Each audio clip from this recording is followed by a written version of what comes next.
Se dice que no hay 17º malo, y en verdad con este lustro, el fin de siglo y sus más representativas tendencias se observaron desde el inicio de 1980. Las expectativas bélicas y armadas de pronto se vieron disminuidas ante el muy humano instinto de sobrevivencia. México durante este lapso sufrió la caída más brutal de los indicadores económicos y los despiadados efectos de sojuzgación que ha producido la llamada deuda eterna.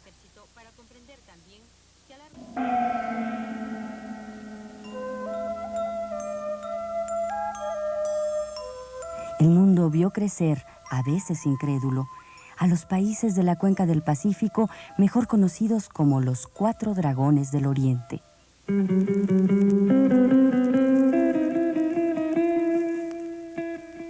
El viejo continente no encontró más vía que la unión, al tiempo que detrás de la cada vez más porosa cortina de hierro se gestaba el embrión democratizador conocido como Solidarnosc.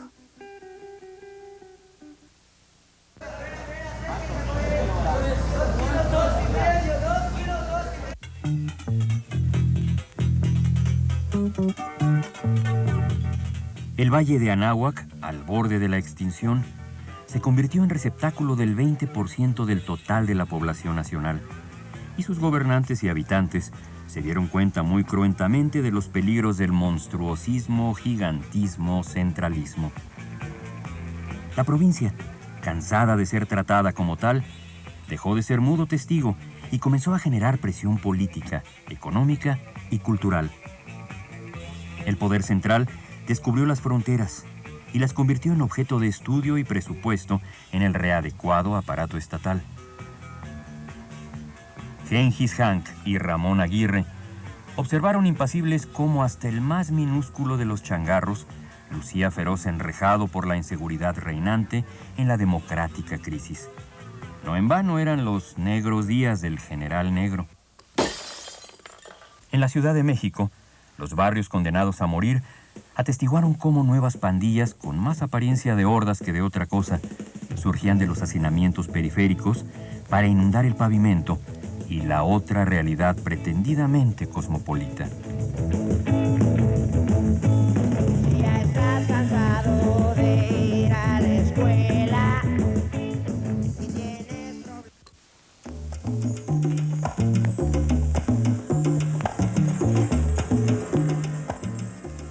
Con el fin de allegarse recursos, el Estado implantó el impuesto al valor agregado, del 10% para comenzar.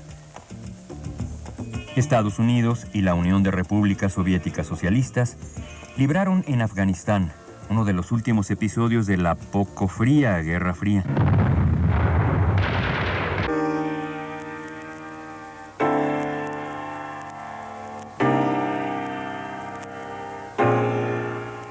El asesinato de Óscar Arnulfo Romero, obispo de El Salvador, y sus trágicos funerales pusieron con más fuerza el dedo imperialista sobre la llaga centroamericana.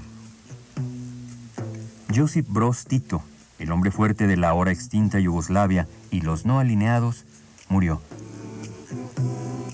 Reagan ganó cómodamente a un muy benevolente Carter, solo por llamarlo de alguna manera.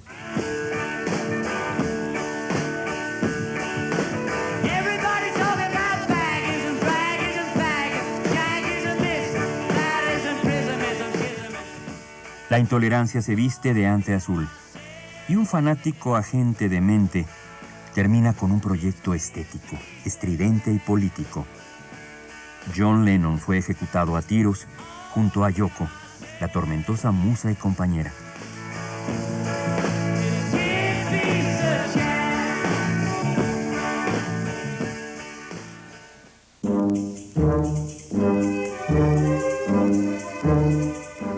La carestía no solo impactó, como dicen pomposamente los tecnócratas, a los sectores más desprotegidos.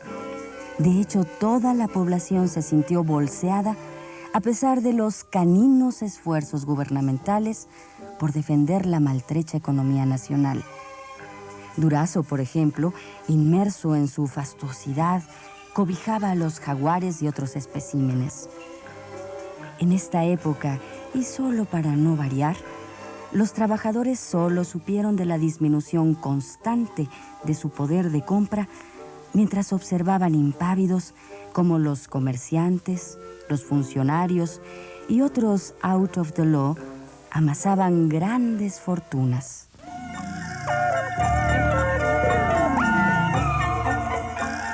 Al igual que todos los asalariados, los maestros resintieron la inflación e iniciaron movilizaciones por aumento salarial y, obviamente, por falta de democracia sindical. En la Ciudad de México, el asentamiento urbano 2 de octubre fue objeto de un desalojo brutal. El ingeniero Jorge Díaz Serrano abandona la primera posición de Pemex y, por lo tanto, también la lucha por la presidencia. La fuerza contundente de los hechos demostró que el petróleo por sí mismo no era una panacea. El actor John Gavin sirve al mismo tiempo de modelo para la publicidad de la representación diplomática de los Estados Unidos de América y de embajador de la Bacardi Company Limited.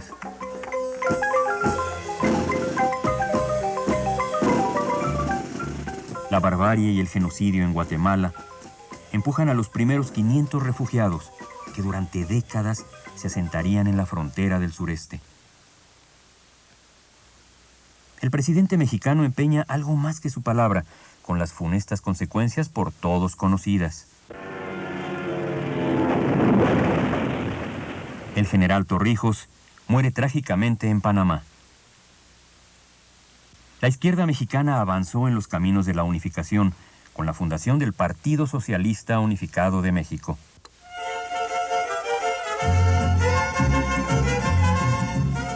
Miguel de la Madrid Hurtado es ungido como candidato y virtual presidente de los Estados Unidos mexicanos.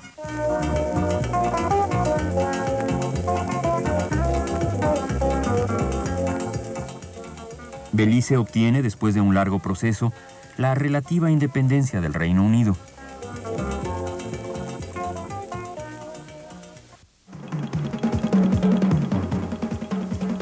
Anwar el-Sadat, después de participar activamente en la pacificación del sempiterno convulso Medio Oriente, es asesinado públicamente por sus propios custodios. En el terreno de los magnicidios, también Juan Pablo II y Ronald Reagan recibieron lo suyo, aunque en ambos casos las consecuencias no fueron fatales.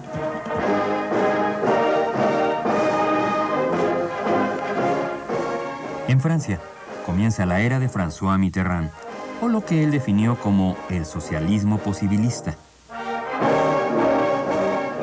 Pelotero la bola.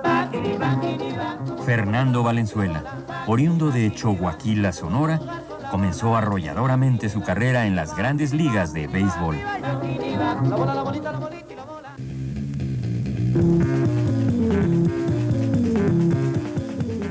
Con el inicio de este año se desataron las tendencias devaluatorias y el peso perdió casi la mitad de su valor frente al dólar. 8 meses más tarde, se repitió el desliz en la misma proporción. El Magisterio Democrático realizó un paro de labores en los estados de Guerrero, Morelos y Distrito Federal. Con el trágico incendio de las instalaciones y archivo de la Cineteca Nacional, culmina un sexenio de fraternal aberración, corrupción, aniquilamiento y pérdida parcial de la industria y de la memoria cinematográfica nacional. De pronto, una fuerte erupción baña de ceniza una buena parte del sureste mexicano. El Chichonal marcó con su ímpetu una frágil línea entre la vida y la muerte.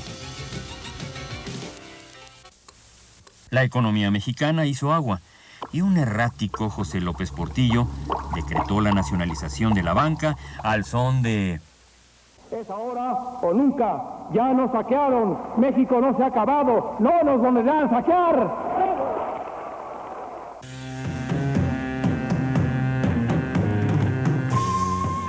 En la Ciudad de México se escenifica un oprobioso incendio en la torre de Pemex, con la lógica destrucción de archivos y otros pecadillos de la alta dirección. El éxodo de indígenas guatemaltecos continuó. Nuestro país y el Alto Comisionado de las Naciones Unidas para los Refugiados atendieron de manera precaria a los miles de campesinos que se instalaron en suelo mexicano.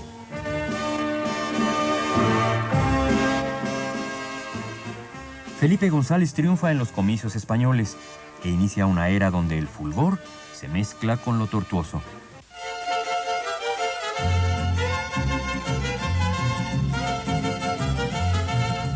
Miguel de la Madrid asume el poder y nos receta un incremento del impuesto al valor agregado del 5%.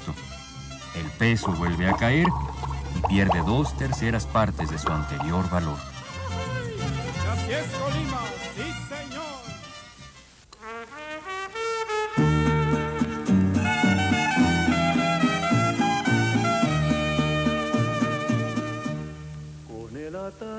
En este 1982 dejan de existir Juan Sáizar, Juan O'Gorman, Efraín Huerta, el poemáximo Cocodrilo y la célebre Toña la Negra. Será mi amor eternamente y para los dos la felicidad tendrá que brillar.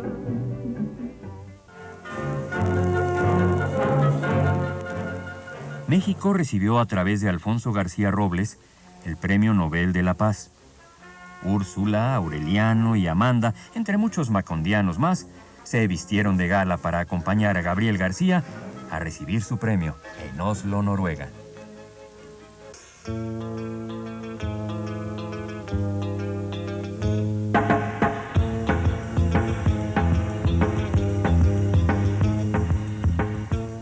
Este año comienza, para no variar, con aumentos de precios en los principales componentes de la canasta básica.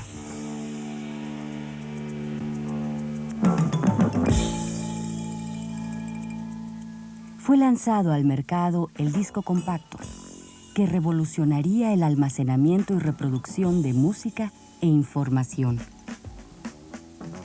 La tropa guatemalteca incursiona en territorio mexicano sobre pretexto de un ataque de la guerrilla. La tensión entre ambos países llegó a uno de sus niveles más altos. El recién desaforado senador por Sonora, Jorge Díaz Serrano, es encarcelado en un obvio acto de venganza política, aunque nadie dudó de la rapacidad del sujeto y sus secuaces en Pemex. La Coordinadora Nacional de Trabajadores de la Educación puso en evidencia el descontento de los asalariados durante el desfile del 1 de mayo.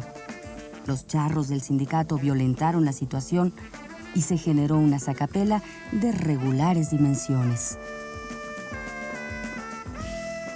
A pesar de los aumentos al salario mínimo en condiciones de emergencia, la depauperización de la población se agudizaba constantemente.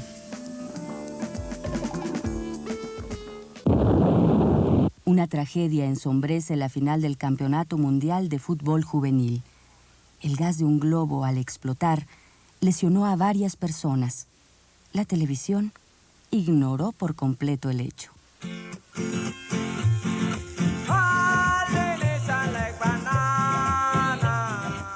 Con el objeto de ayudar a la solución a los problemas centroamericanos, se creó el Grupo Contadora, que se desmembraría más tarde sin haber obtenido resultados satisfactorios.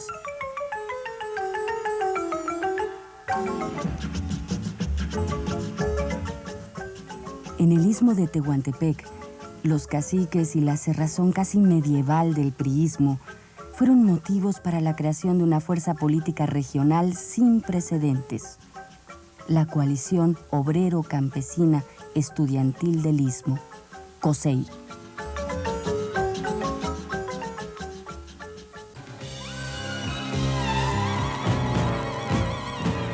En medio de fuertes presiones del Fondo Monetario Internacional y los bancos acreedores, la deuda externa fue reestructurada y con ello se crean las bases para la tan anhelada estabilización económica.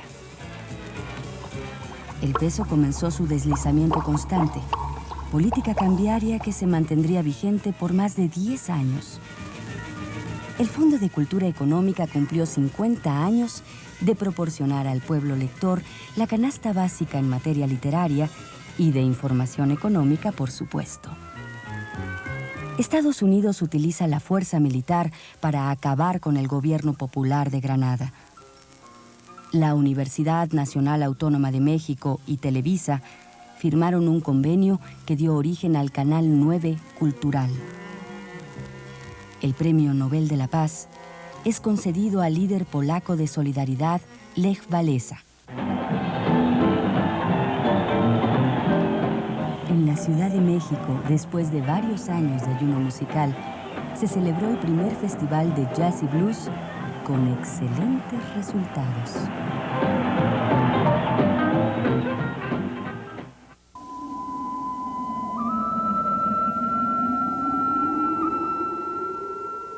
La Sociedad de Autores y Compositores de México vendió el conglomerado de 4 salas cinematográficas que poseía para la instalación de la nueva Cineteca Nacional. De las causas del siniestro que puso punto final a la anterior, ya nadie supo nada. Desde la discreta y encantadora burguesía hasta los olvidados, nos apenamos con el verdaderamente último suspiro de Luis Buñuel. Entre otros lo acompañaron en ese año al más allá Dolores del Río, Hermilo Novello, Pablo O'Higgins y en Trágico Avionazo de Iberia, la muy visible Fanny Cano y el bastante leíble Jorge Ibargüengoitia.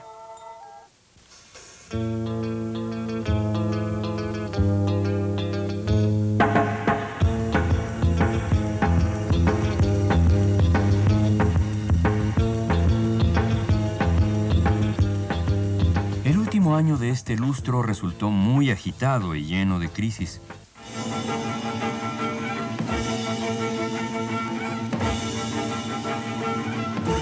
Al tiempo que se enfrentaba la inflación frontalmente según el gobierno, subían los precios en todos los bienes y servicios de forma despiadada.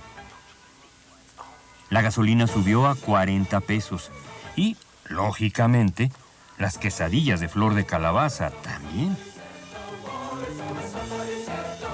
El santo de muchas devociones, el enmascarado de plata y vengador de los jodidos, pierde la máscara en su última lucha.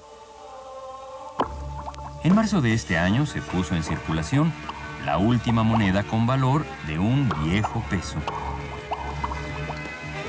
El 1 de mayo quedó marcado con las bombas Molotov que se estrellaron en uno de los balcones de Palacio Nacional. Los responsables fueron aprehendidos e identificados como estudiantes radicales de la Preparatoria Popular. Por instrucciones del director de seguridad de la Secretaría de Gobernación, fue ejecutado a tiros el periodista Manuel Buendía. La indignación cubrió a la República. La libertad de expresión y el derecho a la información quedaron seriamente lesionados.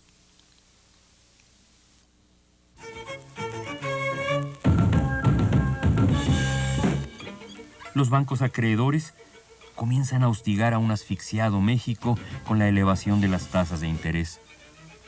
El gobierno, para negociar, deja como latente la posibilidad de seguir el ejemplo de Brasil y declarar una moratoria.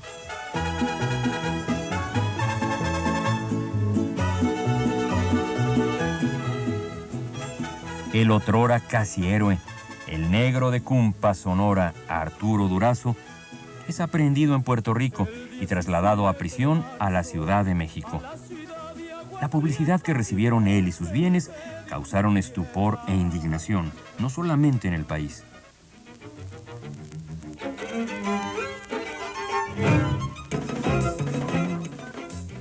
En julio les fue otorgado el registro electoral al Partido Auténtico de la Revolución Mexicana y al Partido Mexicano de los Trabajadores. En Estados Unidos se aprueba por mayoría la ley Simpson-Mazzoli para limitar el acceso de inmigrantes. La citada ley también ofrece posibilidades de armisticio para un buen número de mexicanos avecindados en aquel país. La deuda externa es renegociada y México obtiene excelentes notas por su aplicación y disciplina, según el Fondo Monetario Internacional. Un grupo de periodistas aglutina una buena cantidad de personas integrantes de la llamada sociedad civil para construir un proyecto periodístico que culmina con la aparición de La Jornada. El gobierno federal inauguró el puente Coatzacoalcos, orgullo de la ingeniería mexicana.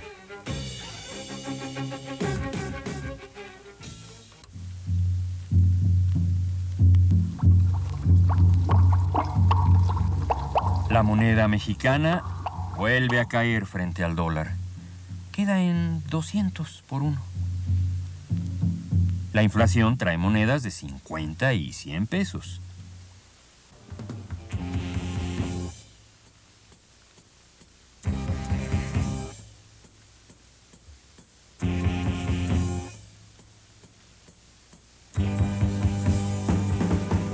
Fue el 19 de noviembre, cuando empezaba a amanecer, se escuchó un fuerte estallido que hizo la tierra estremecer.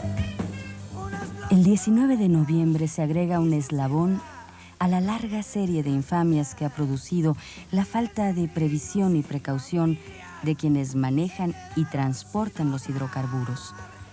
Los vecinos de San Juan Ixhuatepec tuvieron un explosivo despertar, los que tuvieron suerte. Muchos ni siquiera lograron salir del sueño.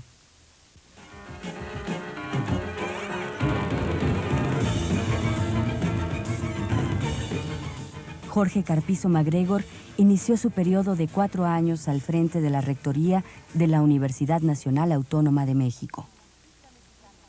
El marchista mexicano Raúl González obtiene la medalla de oro en las Olimpiadas de Los Ángeles.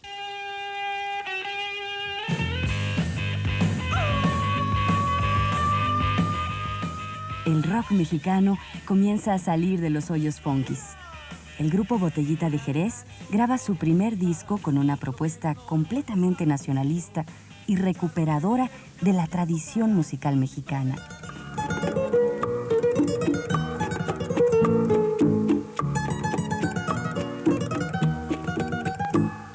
Tus besos se llegaron a recrear.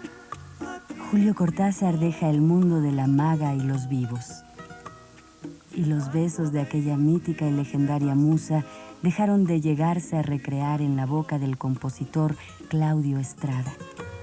Las horas más felices de mi amor fueron contigo. Dicen que venían del sur en un carro colorado, traían 100 kilos de coca, iban con rumbo a Chicago. El narcotráfico permeó todos los niveles del gobierno mexicano y generó un imperio al resguardo de quienes supuestamente cobran por combatir el delito. Años más tarde, se conectaría el asesinato de Buendía a esta situación.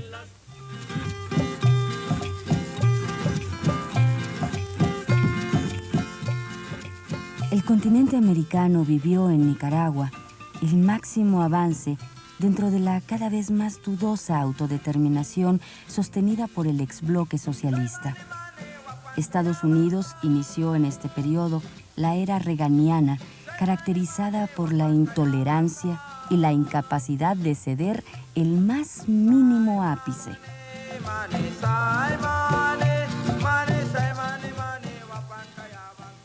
El país terminaría este lustro en condiciones de franca incredulidad de los gobernados en sus gobernantes.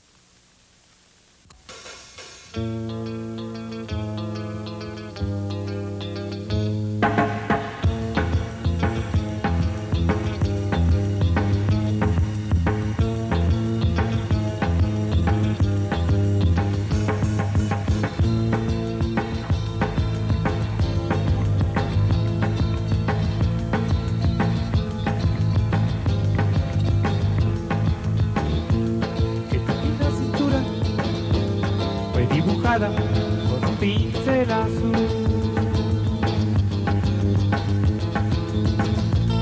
y esas piernas